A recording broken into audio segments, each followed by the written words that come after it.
ચાંદોદ ખાતે આધેડ શ્રદ્ધાળુ કપિલેશ્વર ઘાટના કિનારે સ્નાન કરતી વેળાએ પાણીમાં તણાતા તેમની શોધખોળ હાથ ધરાઈ હતી। ડભોઈ તાલુકાના પવિત્ર તીર્થસ્થળ ચાંદોદ ખાતે કપિલેશ્વર ઘાટ નજીક આજે દુઃખદ ઘટના બની છે। નર્મદા નદીના કિનારે સ્નાન કરતી વેળાએ નદીના તેજ વહેણમાં એક આધેડ શ્રદ્ધાળુઓ તણાઈ ગયા હોવાનું જાણવા મળ્યું છે।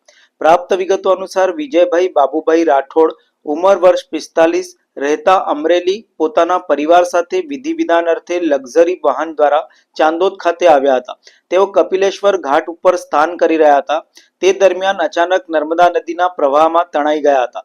ઘટના સ્થળે હાજર નાવડી ચલાવતા યુવાનોએ તેમને બચાવવાનો પ્રયાસ કર્યો હતો, પરંતુ નદીમાં પ્રવાહ વધુ હોવાના કારણે તેઓને બચાવવામાં સફળતા મળી ન હતી।